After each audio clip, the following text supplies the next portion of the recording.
Hello, welcome to my YouTube channel. This is dietitian Jaya. आज मैं आपको अपना पर्सनल एक्सपीरियंस शेयर करती हूँ जो थोड़ा सा डरावना है। तो चलिए वीडियो शुरू करते हैं। नॉर्मली क्या होता है कि दो बच्चों को संभालना बहुत ज़्यादा मुश्किल होता है। जैसे जैसे वो बड़े होते जाते हैं वैसे वैसे तानियन की ज़्यादा इतनी ज़्यादा बढ़ती रहती है। अगर आप न्यूक्लियर फैमिली आप अकेले संभालने वाले हो तो बहुत ज़्यादा प्रॉब्लम हो जाती है कि एक के साथ ये हो रहा है, एक के साथ ये हो रहा है। तो मेरे साथ भी ये सब प्रॉब्लम हुई थी कि दोनों को एक साथ मैनेज करना बड़ा मुश्किल हो जा रहा था कि मेरे को आपकी अपनी क्लासेस भी करनी है, मुझे क्लाइंट भी अटेंड करना है, मुझे बच्चों को भी देखना है, घर का काम भी करना है। तो ये सब कुछ एक साथ में करना बड़ा मुश्किल होता जा रहा था। तो हम लोगों ने सोचा चलो हम एक हेल्पर रखते हैं। तो मैंने एक हेल्पर रखी। तो सब कुछ ठीक था। हेल्पर भी ये थी, ऐसी थी, एज ज़्यादा एज 40-45 ईयर्स की रही होंगी, लेकिन ऐसे उनके मतलब उनके बच्चे थे, बच्चों के बच्चे भी थे, मतलब दादी नानी दोनों थी वो। तो उनको सोच के मैंने इसलिए रखा कि भई एक्सपीरियंस है, कई सारे बच्चों को पाला है उन्होंने, तो एक्सपीरियंस होगा तो मुझे भी इनसे कुछ हेल्प मिलेगी।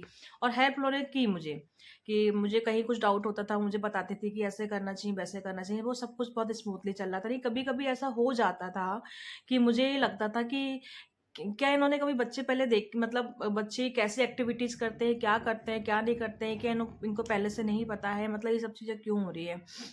ये मतलब कुछ गरम बर्तन खाना बना रही हैं तो खाना बना के कुछ रखा है गरम, तो वो बाहर के साइड में रख लिया। बच्चे जो होते हैं ना उनको 2 ढाई साल के बच्चे जो होते हैं बहुत ही ज़्यादा एक्टिव होते हैं ना, उनको हर एक चीज़ चाहिए होती है।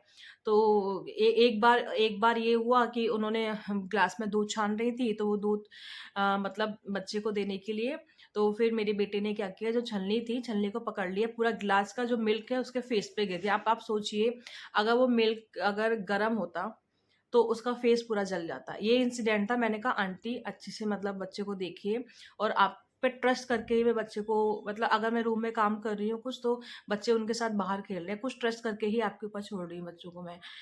एक बार क्या हुआ, काफ़ी सारी छोटी-छोटी चीज़ें थी जो मैंने उनको मतलब बोला, और मतलब फिर उन्होंने पता नहीं ध्यान नहीं दिया, क्या नहीं किया। एक बार क्या होता है, शाम का टाइम था, वो किचन में थी, मैंने कहा कि आंटी मैं ना दोनों बच्चों को आप देख ही रहिएगा, मैं वॉशरूम होके आती हूँ।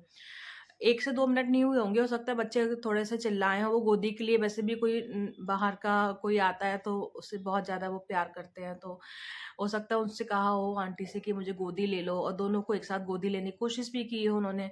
उन्होंने क्या किया, हम 8th फ्लोर पे रहते हैं, 8वीं मंजिल पे रहते हैं। उन्होंने क्या कि बालकनी की दीवार पे दोनों को बिठाल के उनको बाहर की तरफ दिखा रही थी कि बेटा ये कार देख लो, मार्केट देख लो। अब आप इमेजिन कीजिए, जस्ट इमेजिन कि इतने छोटे बच्चे हैं, ठीक है? और अगर मतलब अगर फ्लिप करते वो, ठीक है? नीचे गिर जाते, फिर हम क्या हमारे हाथ में रहता? मैं तो वॉशरूम में थी, मेरे हस्बैंड ने पता नहीं उनको अचानक क्या हुआ, काम करते-करते बाहर आए, उन्होंने देखा कि अरे ये आंटी दोनों बच्चों के, और क्या केवल हाथ ही पकड़ी हुई थी वो। मतलब जो हाथ फिंगर होते हैं, फिंगर पकड़ी हुई थी वो इस तरीके से, है ना? 2 बच्चों की फिंगर पकड़ के आप बालकनी की दीवार पे उनको लेके बैठे हुए हो। अब बताओ कि ये मतलब सोचने वाली बात है कि मतलब क्या सोच के बैठी हुई थी। मेरे हस्बैंड ने कहा आंटी आप क्या कर रहे हो, ये बच्चे नीचे भी तो गिर सकते हैं ना, फ्लिप मार के। बोले नहीं नहीं, मैं तो इनको पकड़ी हूँ ना हाथ। अब आप बताओ, जिसको एक बच्चे को, इतने मेरे बच्चे इतने ज्यादा मतलब एक्टिव हैं, अगर उनको गोदी में नहीं आना है, उनको नीचे खेलना है, तो हम पूरा फोर्स मतलब पूरा दम लगा दें, लेकिन उनको हम पकड़ नहीं पाते, इतना ज्यादा गुड़मुड़ मतलब करके वो नीचे आ ही जाते हैं। उस दिन ये सीन देख के मैं वॉशरूम से आई, मैंने तो ये सब कुछ नहीं देखा, मेरे हस्बैंड ने देखा, उन्हीं ने ही मुझे बताया था। वो बहुत ज़्यादा नाराज़ हो रहे थे कि भई ऐसा है, इन आंटी को आप देख लो, इनको हटाओ, क्योंकि तुमको बोलते-बोलते बहुत टाइम हो गया, लेकिन आज बहुत हो गया। है ना? ये मतलब एक्सीडेंट नाम की चीज़ें होती है ना, ठीक है, आप मतलब बच्चों को देख रही हो, आप पकड़े हो, लेकिन एक्सीडेंट नाम की तो एक चीज़ होती है ना, एक्सीडेंट क्यों होते हैं? इसी तरीके से होते हैं ना एक्सीडेंट। अगर मान लो कुछ मेरे बच्चों को कुछ हो जाता उस दिन, तो फिर मेरे हाथ में क्या रहता?